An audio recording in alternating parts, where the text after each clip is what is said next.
Hey, Wholeness, welcome. This is Josh of Skilled, and today I'm joined by Stephen Ferrara. Stephen, what's going on today? All's good. Thanks, Josh. Happy to be here. Well, likewise. So, who is Stephen Ferrara? What kind of work does he do? Yeah, Stephen Ferrara's been around a long time, as you can tell from my white hair. And sometimes I can't believe it's me when I look in the mirror. I look like Colonel Sanders. I don't know how that happened so quickly. Everything turned white in the last few years. I was thinking maybe Bill Clinton, but One of them, but I was salt and pepper for a long time, and all of a sudden the pepper left the building.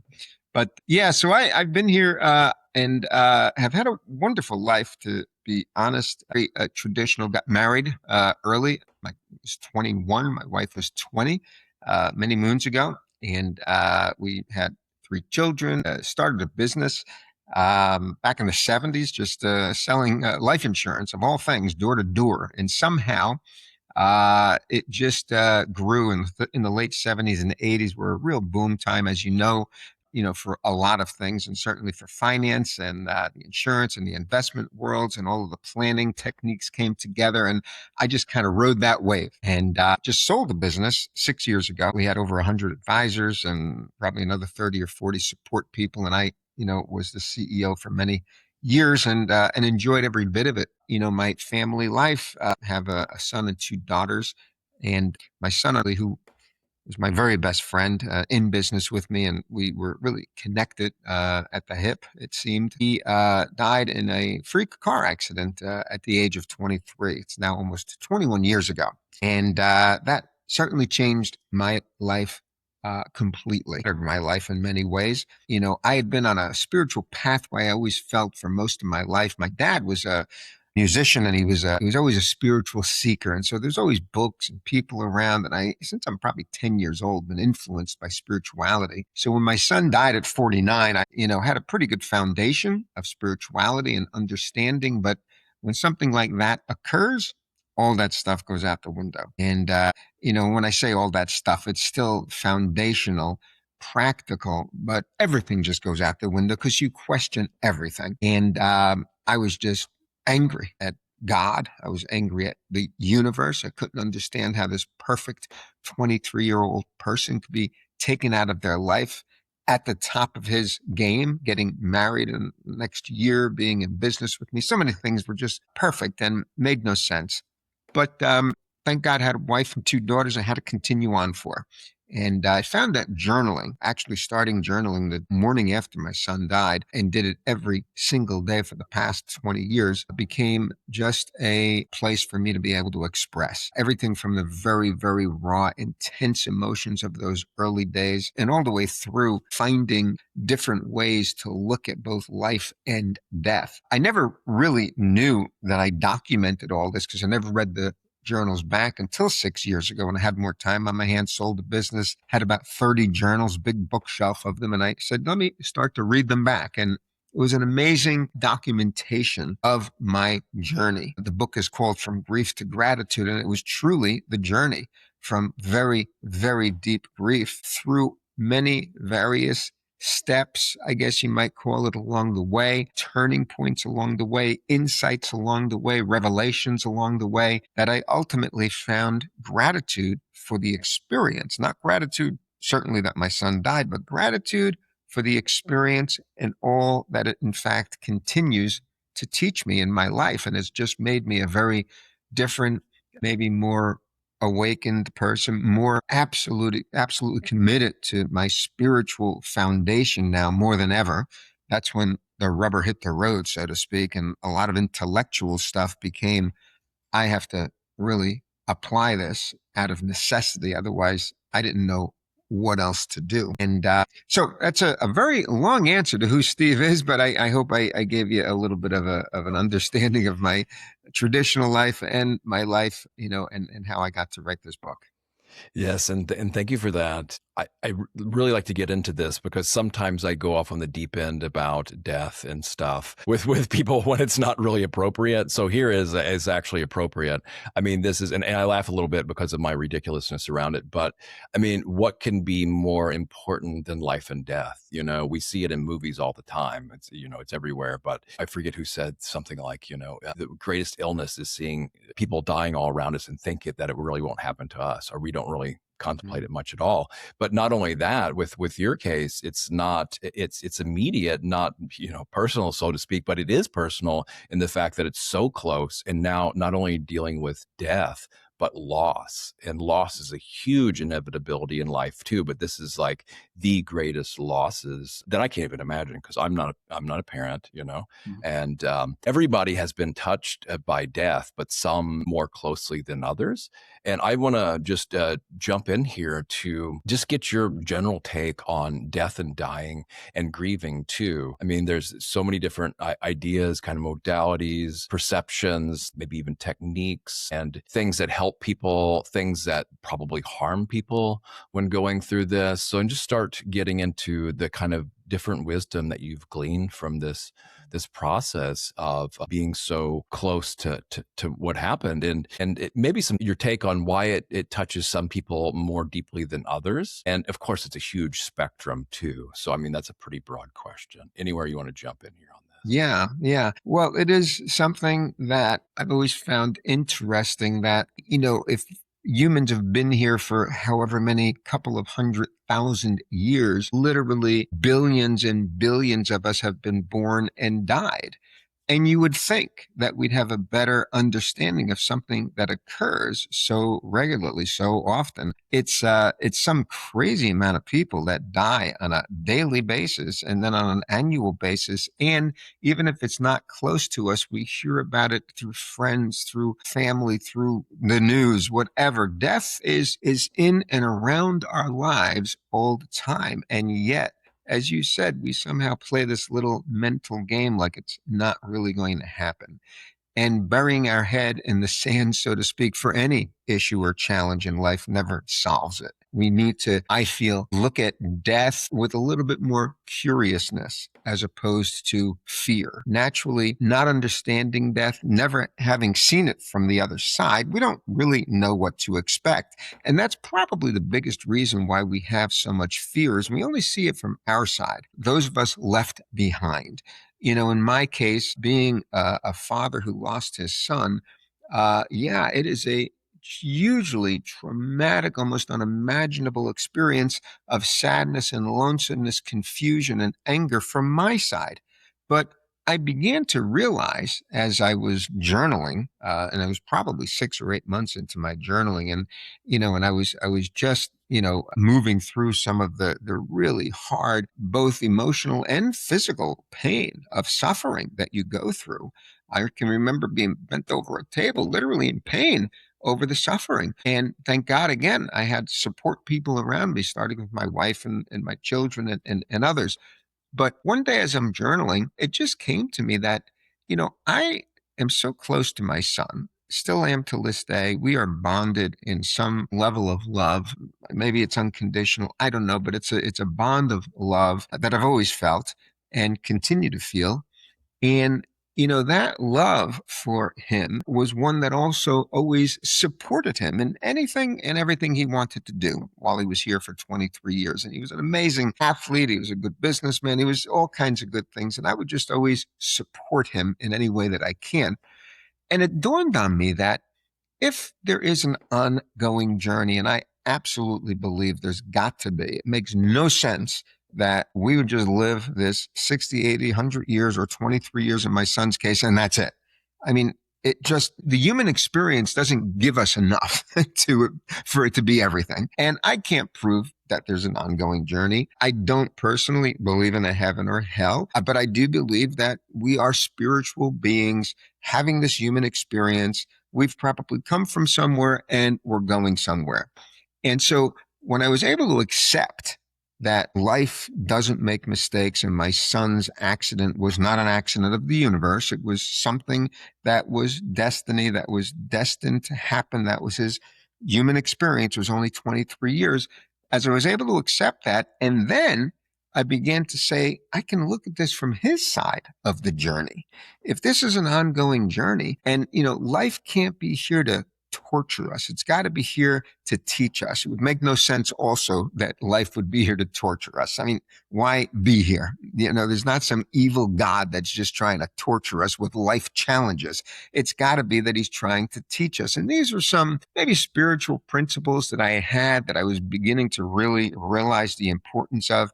But as it began to shift from being totally focused on my side, which is a sad side, and began to look at it from his side, and whatever his ongoing journey was, he had a great 23 years here. Why, after he loses his physical body, would it turn out to be an ugly experience? It's got to continue to be a good experience. And so I don't know where he went or what he does, but again, as I looked at it from his side, it shifted everything from being so self-centered on me to realizing this is about his journey. This is about his experience. And that just opened up things to me.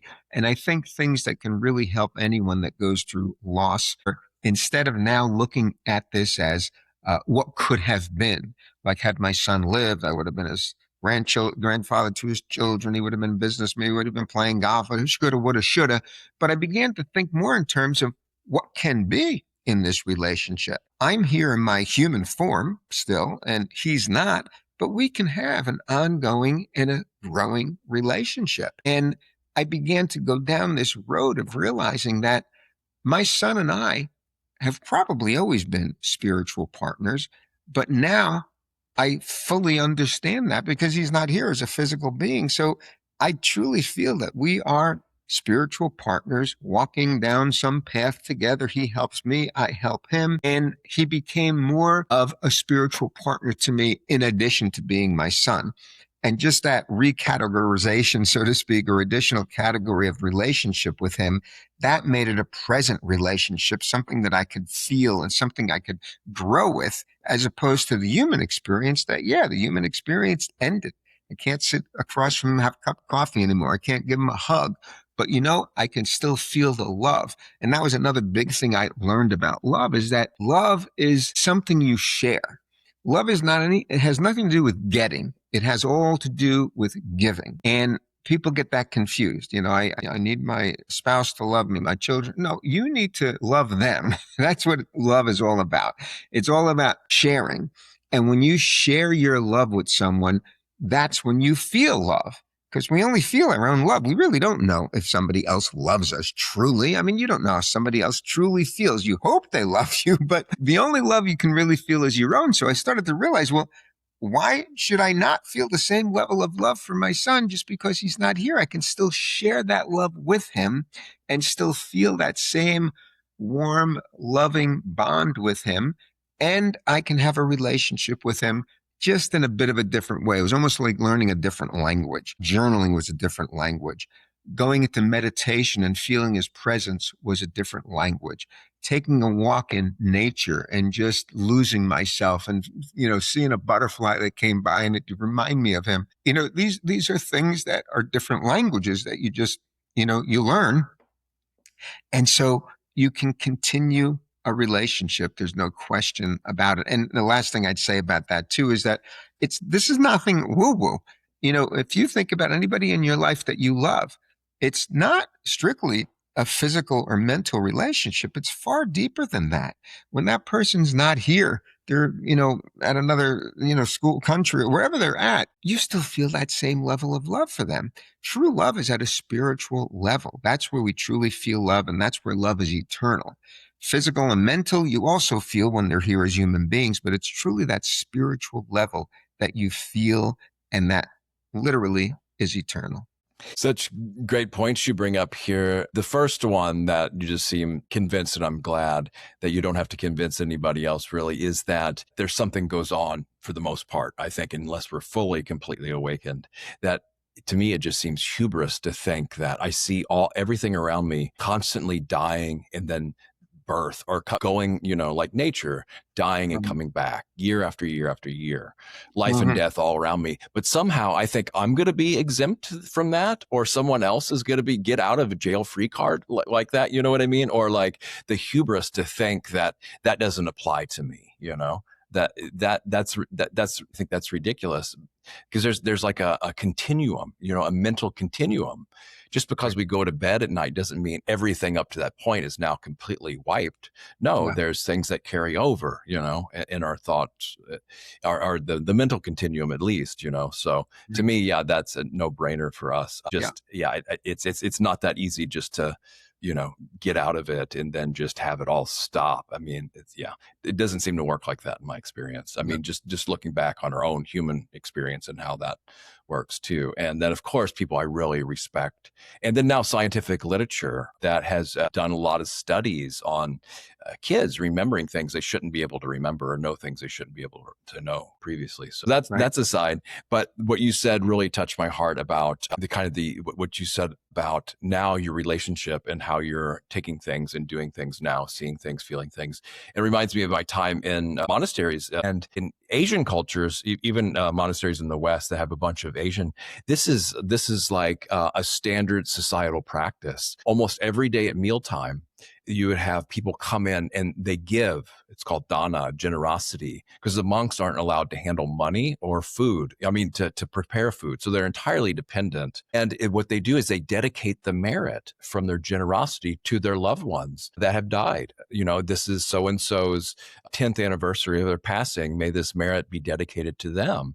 And there's kind of, I don't know how to describe it, like the merit that's generated that can, at least in the kind of Buddhist thinking and systems, depending on where they're at, it can help them if they're in certain realms, like literally. Then, but also people rejoice in the generosity, so it makes everybody happy, like you're talking about now. That giving, that is the most fundamental form of love. I feel is giving without expecting really anything in return, but it does come back because that's how it works, right? And then it's just such a great thing. So it's so ingrained in their society, but it's so foreign to us. So something that's so commonplace in Asia and certain cultures, we have to really sit with that and contemplate that, think about that, rationalize that. To them, it's just second nature, common sense. You know what I mean? So I think that's really lovely to come on to that and how that works too for both of us. I mean, different degrees, I guess. And yeah, I would just say that journal too. Now, of course, I got into it for other reasons, but since 2016, every day, it's I do it a little bit differently, but the therapeutic value is still good. And yeah, it's amazing. As soon as you said that, I thought, why did you pick up a pen and go to journaling this right away? Did you talk about that process? Because it almost seemed life-saving in your case. It absolutely was. I had journaled infrequently previous to Christopher's death, and I knew the value of being able to express feelings. I just knew that next morning that it was something I had to do.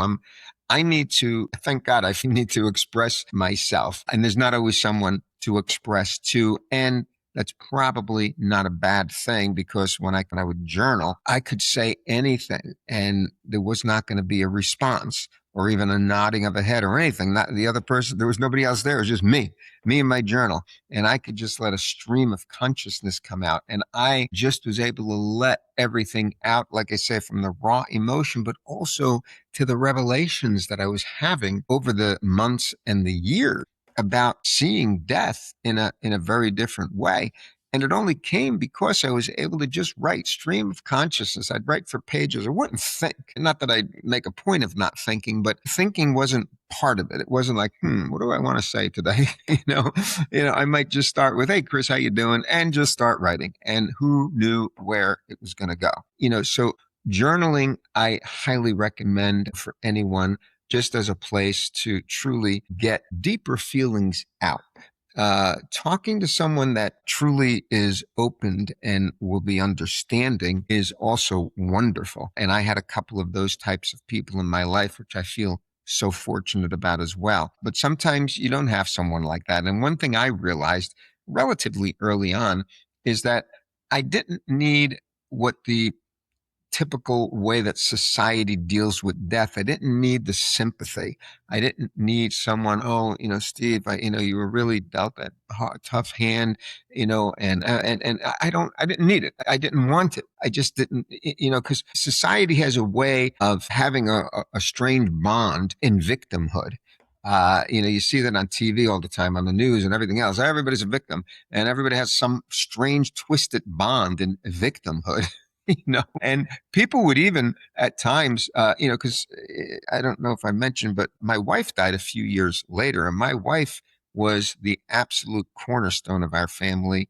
She, held the whole family together. So her death, was just as big, maybe bigger. But I had learned over about a 7 to 10 year period. It was about 10 years before she died. So I had a lot of learning from, my son's death and that experience. But still, people, will just think, oh my gosh, it's a shame. And they just give you sympathy. And I get it and I respect it. And I would never judge someone. They're doing the best they know. But society needs to move past this. Only way society changes is that each individual change. And that's what I'm hoping I've done. And I hope, I can help others realize that, death is just a part of life. Now, I don't want anybody else in my life dying that's close to me, including myself, but it's going to happen. And when it does, you deal with it, but you deal with it in a healthy way. We're seeing more and more, certainly with natural deaths, where they'll have a celebration of life, which is really wonderful. If someone lived a long life, then celebrate it. And gosh, just be so happy that they dropped off probably an old body that was falling apart, and now they move on. And I don't know where again, but it's got to be a good place, because life is not going to just be here to beat us up. People think of life and death as being separate, but or being opposite, but it's birth and death that are opposites. Life is something that continues on. Birth, if you're born, you're going to die. If a plant is born, it's going to die. If a tree is born, it's going to die. If you're born in this physical form, you're going to die. And it's been happening for, ever. And it's time that we as a society continue to move forward and treat it like a part of life. Will it take away the sadness? Of course not. I'm going to miss my wife and son for the rest of my life. I love them, and I loved interacting with them in their human form. But that's the way life goes. And so you feel some sadness. Another thing that I hope to help people with is to realize that sadness is an emotion. I get it, and I've had it really, pretty serious. The sadness hit me, but and the lonesomeness, and certainly till this day. But what I realized is that sadness is not who I am. I'm not going to identify myself as a sad person. Sadness is a feeling. And, we get those feelings, in our gut. And they're not going to kill us, is something I realized. Sadness is not going to make me jump out the window. Sadness is not going to kill me. It's a feeling. And I can feel that sadness, and it's okay. I can still move on with my day. As long as I don't let that sadness move up into my head, where now it mixes with thought. And that's when it becomes a story. Poor little me, I lost my son. And you go into a self-pity mode, or you start to talk to other people about it, and it just becomes a big story. It can become something that you identify as who you are. And that is just not what's going to help people move through. To know that you feel sad, to know that you feel lonesome, to know that those feelings, they're there. I respect them. I feel them, but they come and they go. I'll feel it's like a wave. It comes and it goes, as long as I don't engage with it and turn it into something more than it is. So, very important point to know that we are far greater than those emotions that pass through. We're far greater than the thoughts that pass through us. In fact, you mentioned Buddhism, and I learned from Buddhism, if I'm correct, Buddhism relates to thought as like a sixth sense. Is that true? Yes, because anything we have our five senses, and everything that doesn't really fit into that is mind, and Yeah, even our sense has to be come through the mind, and it's mind because we can sense things completely without our physical senses. Just think about dreams, how do you sense what's going on in your dreams? Well, it's the mind that does it.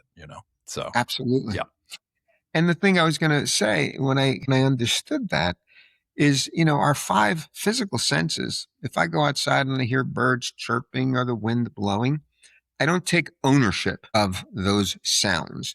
Or I go outside and I see people and I see cars, I see houses. I don't take ownership. I'm just experiencing them, just watching them. They're coming through and I'm just watching them. Thinking is no different. Thinking still is something that passes through as an experience. And if we think of it in terms of a sense, then we shouldn't be taking ownership of those thoughts as they pass through. They're just passing through. But for some strange reason, because they're in our head, we decide that we're going to take ownership of our thoughts and emotions and we're going to identify that with them. But it's almost as foolish as it would be to say, I'm going to identify with the birds chirping that I hear or with the cars passing. We have choice as to what we want to engage with. We have choice as to how we want to respond to things. And so these are just, things that I've kind of learned along the way. Most of it's in the book. And, hopefully it gives people a little bit of a different perspective of how to look at death in particular. these are game changers, aren't they? Massive. The identification, the I, me, mine, ownership. It's huge. And you talk to that's completely optional. We seize onto that. That's when our problems really start. And Yeah. you illustrated it beautifully. Of this is just sad feelings. It's not I'm a sad person. No, this is just sadness happening, and it's like this massive game changer there. I mean, that's bad language to use, but it really is revolutionary. Yeah. You think it doesn't have that big effect, but we really start seeing that, putting it into practice. It's an Yes, energetic reality. it is. So you also talked about the learning process here a few times, and I think that's fundamental too. That there's not some kind of, well, maybe there are beings here that want to see us suffer and punish us, but that's beside the fact, because there really is no failure, in my view, of as long as we're learning from something, right? It doesn't matter what it actually is on some level to begin with. If I'm learning from it, then I'm the one benefiting from it, and then can help others as well. So then it's not like this chaotic, random thing that's just so horrible all the time. Okay, we're here. What's going on here, and what do we do about it? What do we learn from it, and then what do we do going on? Yeah, I think that's a fundamental thing too. Some people just when life brings them to their knees, they just either stay in that, or they look at, okay, what's going on here, and what can I do about it? Right. That's huge too. Now the grieving things you said about sympathy, and it's such a bad societal habit. I think it's Mm. almost like conditioned into people to just respond that way. And like you said, it comes from a good place, but to me, yeah, we need to go beyond that, not to judge it or blame it. It's just that, well, now you have potentially two people that are in the mud instead of just Yeah. one. So what I like to do is kind of this action and compassion in action is, how can I help? Is there anything I can do? Is there anything you need? Anything I can do. So it's acknowledging what's happened. It's not falling into pity or anything like that. It's welcoming a practical hand. And so that can actually be helpful. And sometimes it's not something I can do. It's just is there anything I can do to help? So that's how I like to respond as a general statement, because I know the script before that is just, oh, I'm so sorry for your loss, the standard repeat thing. And another thing I think about death and dying, for one part of me thinks, oh my gosh, am I going to make things worse with this person?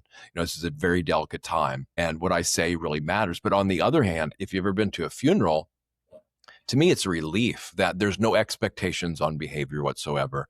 You have people in absolute despair and grief, just losing it. And then you have other people, I mean, I'm exaggerating a little bit, but, just barely even interested, kind of just wandered in. So it seems like if there's any kind of social appropriateness for anything, it's at a funeral. You know what I mean? Because there's such a Yeah. huge range. I actually feel more at ease at a funeral for whatever reason than a marriage, because there's no expectations on what I have to do or say any particular way. So then the other thing I want to ask you about the grief, because I often hear, and I guess it's helpful, is that there's really no time limit on this either. But you also talk about moving moving from grief to gratitude. So I want you to address this, because I think this is a big thing that people still wonder about. They might feel on one hand, yes, there's no time limit, we can't force into getting over grief, but then some people might wonder, is there any progress, or how do you look at the whole grieving process? Yeah. There is certainly a need and a place for grief, and we do need to allow ourselves and others to go through that. Grief, though, is an opening of a door that we move through. It's not a destination. Grief is like any major challenge we deal with in our life. It could be the loss of a relationship. It could be the loss of a job, a loss of assets, and certainly the loss of a loved one. But we're going to go through an initial process of maybe even shock, some grief, and grief comes out in all different ways. It could be anger, it could be sadness, it could be many different things. But again, it's a doorway that opens that we need to move through. We can't be afraid to continue to take at least little steps forward.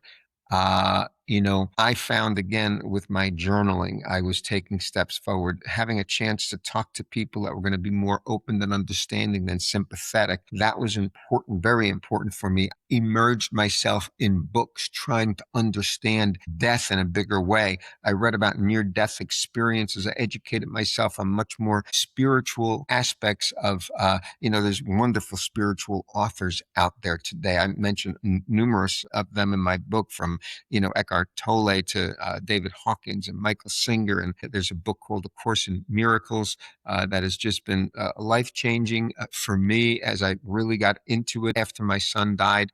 There's another book called The Way of Mastery. The point is that there has to be a willingness to want to move forward. And I will say that there are people that will get stuck for a lot of reasons, including that they have twisted that unless I feel guilty and unless I feel sad, then I didn't love that person. And what I would say to that is it's an unfortunate, twisted concept in society, because if you truly love that person, you want that person to move on in their journey. And you're going to deal with your side of the journey in the best way that you can. And love really is what can carry you through that. I mean, I know that the level of love I have for my son made it a little bit easier. Now, it made it harder initially because I just missed him so much, but ultimately made it easier because I realized, wow, this love doesn't end. It can continue. And so there needs to be an open-mindedness. Again, I even joined book clubs around certain books that I thought could help me. I wanted to get input from people. I stayed away from grieving groups, and that was my own choice. I just felt that that was going to get me where I wanted to go. But, I surrounded myself to the best I could with people and things, books that I felt would give me a little bit of insight and help me keep moving forward. I've always had this feeling that we're here on this earth as a human being in a classroom. It only made sense to me that we're here to learn something. I mean, we can't just be here to, even if we're going to have children, which is great, procreate and have a family and work and have some significance. That's all great. But there's got to be a bigger reason for us to be here. And I just feel that it's, we're here to learn. We're in a classroom for however many years we're here. And the way that we learn is through life experience. We don't learn from a book. I mean, sure, we learn academics, but true life experience is the only way to really learn. And, life gives you those experiences. It's like, I've heard a story one time where, somebody was saying, I want to have patience. I want to have patience. And so, at every turn, life was giving that person a reason to get angry, and eventually the person said to God, no, all I want is patience. Why are you doing all? And he says, well, I'm trying to teach you, I mean, that's the way you learn, is through challenges. And one of the greatest challenges of life is losing a child and losing a spouse and losing a loved one. So embedded into that experience is the greatest potential to learn. We'll look at it that way.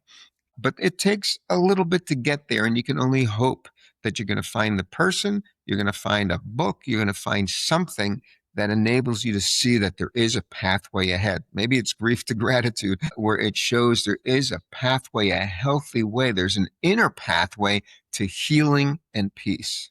Beautiful. Yeah, they love this. This is called the golden question. I've heard somebody call like, what if the worst things that ever happened to me were the greatest gift I've ever been given, you know? And to Mm. really consider that doesn't seem like it at the time, but in retrospect, you know, I found it really helpful. And that key insight you talked about, it's interesting synchronicity. It seems that I can continue to love even though I'll never see them, or even if I would never see them again in this life or beyond. And that was the doorway I needed to walk through to get over a relationship loss, a devastating one, you know, years ago. And it was just like something clicked. And, you know, yeah, it was, not to go too much into that, but it was a really pivotal moment for me to have that realization, energetic experience. Then, you know, this learning thing, it's right. We hear kind of this thing like, well, life will keep repeating things until we learn them, kind of like what you illustrated. I kind of like a little bit of a spin on that is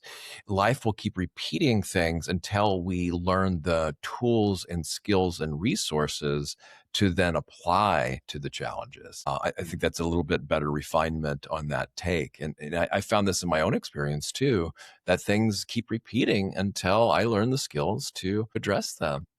Absolutely.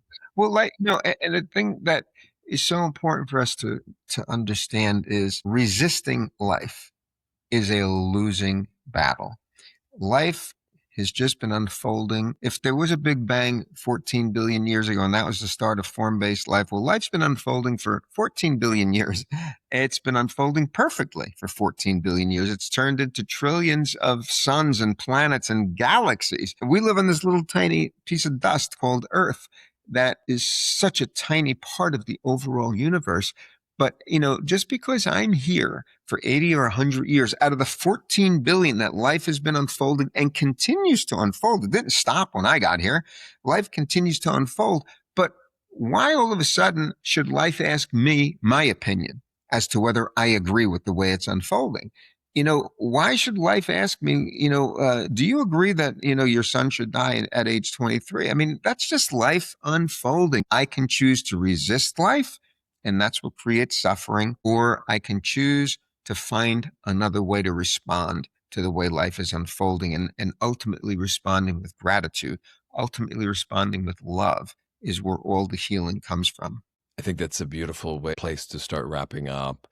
Couldn't agree more. You know, yeah, you said it quite well. So, how can people get in touch with you, your work, your offerings, anything else you have kind of in the pipeline that you want to mention? And a final message then, too. Yeah. Yeah. Thank you. Easiest thing is I have a website, which is my name, Stephen, Steven, Ferrara, Ferrara.com. And if you go to StephenFerrara.com, we'll have all the links to my Facebook and to Instagram and to Substack articles that I publish. You can send me an email. I will provide the first chapter of the book for free if someone would like that. I have also at the end of the book, I try to summarize it. I'm trying to stay away from it being lessons or steps or anything, but it's just the 8 most important insights that I have that I think create a pathway for someone. And I have that as a gift to give to anyone that would be interested in that. So just StephenFerrara.com, and